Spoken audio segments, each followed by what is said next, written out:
పొన్నెకల్లు ఇది పెదపరిమి ఎక్కడ ఏ మండలం కిందకి వస్తుందండి?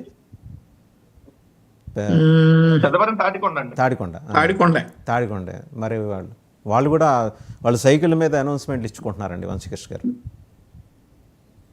సార్ అన్ని పరిగణలో తీసుకుంటాం.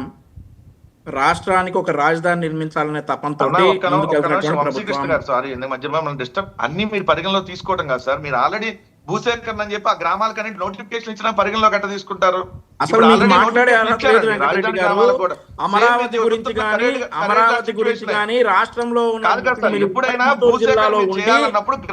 గుంటూరు జిల్లాలో ఉండి అమరావతి గురించి మాట్లాడే అర్హత మీకు కానీ మీ పార్టీకి కానీ లేదు. దయచేసి ఆపండి వెంకటరెడ్డి గారు. మీకు అర్హత లేదు. మాట్లాడే అర్హత మీకు లేదు. మీకు లేదు. మాట్లాడేది మీ ప్రభుత్వం మాట్లాడేది. మీ ప్రభుత్వం చేసినటువంటి ఘనకార్యాలన్నీ అయిపోయిన తర్వాత ఇక్కడ దాకా వచ్చింది. మీ ప్రభుత్వం చేసిన ఘనకార్యాలన్నీ ఆ రోజు ఒప్పందం ప్రకారం ఏదైతే గత ప్రభుత్వం 19 వరకు జరిగినాయో నుండి 19 వరకు ఏం జరిగిందో ఎందుకు సార్? ఏంటి సార్ మీరు ఇస్తే అతనికి సార్ ఆయనకి ఇందాక చెప్పానండి ఆల్రెడీ వెంకటరెడ్డి గారు, గ్రామ సభ తర్వాతే నోటిఫికేషన్ ఇస్తారనే విషయం ఆయనకి చెప్పాను. ఆయన దాని మీద మాట్లాడబోతుంటే మీరు ఇంటరప్ట్ చేస్తున్నారు. అది ఇప్పుడు కన్సిడరేషన్లో తీసుకుంటారు. ఒకసారి అటు ఇటు అవుతాయి, కుడి ఎడమ అవుతుంటాయి. కొంచెం మీకు ఓపిక ఉండాలి వెంకటరెడ్డి గారు. ఆయన మాట్లాడినండి ఓపిక ఉండాలి. ఆయన ఏం చెప్పాలో విందాం. చెప్తారు. ఇప్పుడు రాజధాని గురించి వైఎస్ఆర్ కాంగ్రెస్ పార్టీ వాళ్ళు మాట్లాడటం కూడా ఒక దౌర్భాగ్యం. మీకు అవసరం లేదు బ్రదర్, మీకు అవసరం లేదు రాజధాని అనేది. మీరు అవసరం రాజధాని గురించి మాట్లాడే అర్హత లేదు. మాట్లాడేది ఇక మొదలు పెట్టాడు. ఒక్కడే అన్నం తింటున్నాడు రాష్ట్రంలో. ఈయన ఒక్కడే అన్నం తింటా ఉన్నాడు రాష్ట్రంలో. చెప్పాలి. వెంకటరెడ్డి గారు ఆయన మాట్లాడియండి. ఆయన చెప్తున్నారుగా పెదపరిమి గురించి మాట్లాడుతూ. వెంకటరెడ్డి గారు మీరు ఆగండి. ఆయన పెదపరిమి గురించి చెబుతున్నారు. ఆయన ఇంకేం చెబుతారో విందాం. ఆగండి. ఖచ్చితంగా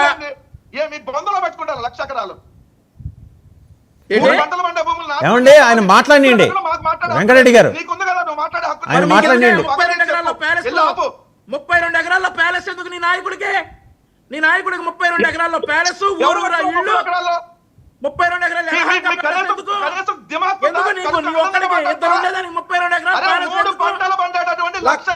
అసలు ఆంధ్రప్రదేశ్ రాష్ట్ర రాజధాని గురించి మాట్లాడే హక్కు 32 ఎకరాల్లో ప్యాలెస్ మాట్లాడేది ఆంధ్రప్రదేశ్ రాజధాని గురించి 32 ఎకరాల్లో ప్యాలెస్లు కట్టుకుని మీరే మాట్లాడేది ఆంధ్రప్రదేశ్ రాజధాని గురించి. నువ్వు మాట్లాడాలి జనాలు వినాలి. నువ్వు మాట్లాడాలి జనాలు వినాలి. అసలు నీకు అర్హత లేదు. రాష్ట్ర రాజధాని గురించి మాట్లాడే అర్హత మీకు లేదు. మీరు కోల్పోయారు. మీరు గతంలో మీకు ఇచ్చినటువంటి మ్యాండేట్ తీసుకుని ఏం చేశారు? అతను మాట్లాడమన్నాడు సార్. అతను మాట్లాడితే విన్నాక సమాధానం చెప్తాను. వెంకటరెడ్డి గారు లెట్ హిమ్ కంప్లీట్. ఆయన మాట్లాడియండి. వెంకటరెడ్డి మ్యూట్ చేయండి. ఆయన మాట్లాడియండి. ఆయన ఏదో చెప్తున్నారు. పెదపరిమి గురించి నాకు డౌట్స్ ఉన్నాయి. ఆయన చెబుతున్నారు, క్లారిటీ ఇస్తున్నారు. 2014 అసెంబ్లీలో జగన్మోహన్ రెడ్డి గారు మాట్లాడతా 33,000 ఎకరాలు కాదు, ఇంకా అవసరమైతే ఇంకా సేకరించాలి. ఆంధ్రప్రదేశ్ రాష్ట్రానికి మంచి రాజధాని. ఆయన మాట్లాడండి. ఆయన ఇప్పుడు వెంకటరెడ్డి గారు నాకు పెదపరిమికి సంబంధించి ఇంకా క్లారిటీ రాలేదు. మీరు ఆగండి కాసేపు. ఆయన పెదపరిమి మీద ఆయన మాడుతున్నారు. ఆయన క్లారిటీ ఇవ్వనండి ఒకసారి. జగన్మోహన్ రెడ్డి గారు మాట్లాడతా 33,000 ఎకరాలు కాదు, అవసరమైతే ఇంకా సేకరించాలి.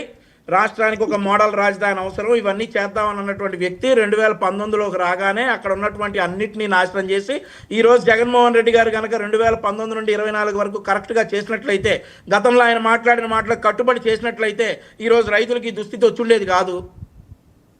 కొంతమంది రైతులు ఇబ్బంది పడతా ఉన్నారు. వాస్తవం మా దృష్టికి వచ్చాయి. గతంలో 2014లో కూడా ఇట్లాంటివే జరిగాయి. మరి 33,000 ఎకరాలు సేకరించాం, ఒక మాస్టర్ ప్లాన్ ఇచ్చాం. దాన్ని వచ్చినటువంటి గత ప్రభుత్వం నాశనం చేసింది. మళ్ళీ సేకరిస్తాం, ఈసారి వాడు వస్తారు అనేటటువంటి అనుమానంతో రైతులు మళ్ళీ ఇబ్బంది పడుతున్నారేమో, మళ్ళీ జగన్మోహన్ రెడ్డి వస్తే మళ్ళీ నాశనం అవుతాం అనేటటువంటి అనుమానంతో రైతులు ఈరోజు ఇబ్బంది పడుతున్నారేమో. ఆ అనుమానాలను నివృత్తి చేస్తాం, ఒక మోడల్ రాజధాని కడతాం, అందులోనే మరి వెంకటరెడ్డి గారికి కూడా అదే రాజధాని. ఈయన అంటా ఉన్నాడు 1,00,000 ఎకరాలు ఎందుకురా బాబు నెత్తినేసి కొట్టుకోనా అని.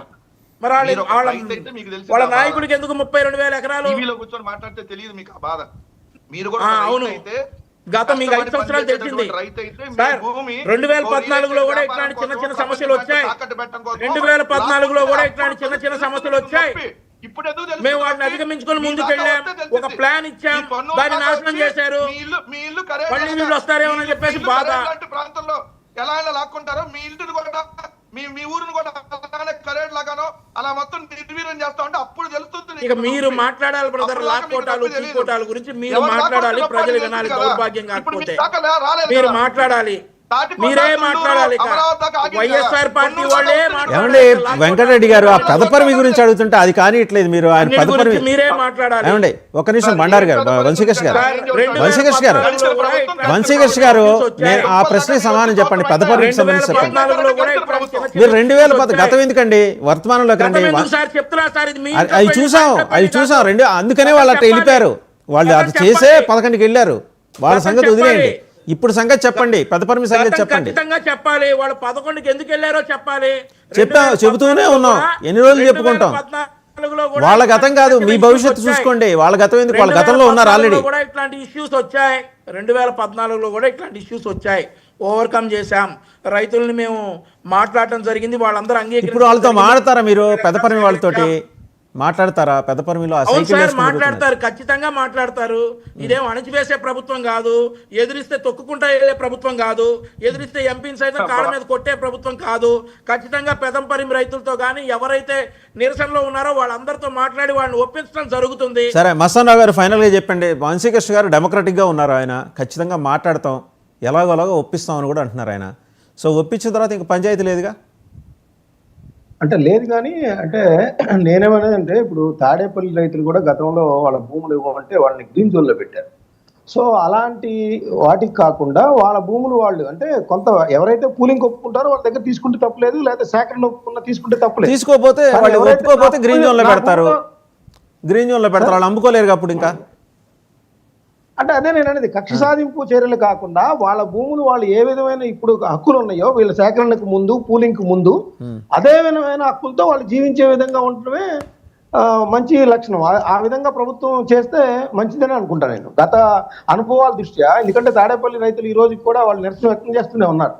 సో అలాంటివి కాకుండా ఇప్పుడు వంశీకృష్ణ గారు చెప్పింది ఇన్వైట్ చేయలేదు కదా, వాళ్ళు కన్విన్స్ చేయండి, ఒప్పుకుంటే తీసుకోండి, లేదంటే వాళ్ళ జీవితాన్ని వాళ్ళని కొనసాగనివ్వండి. ఆ గ్రీన్ జోన్ ఇంతకుముందు గ్రీన్ జోన్ ఏమన్నా రిలీజ్ చేశారండి, అలాగే ఫ్రీజ్ లో ఉందా? అది అలానే ఉంది సార్, అలానే ఉంది.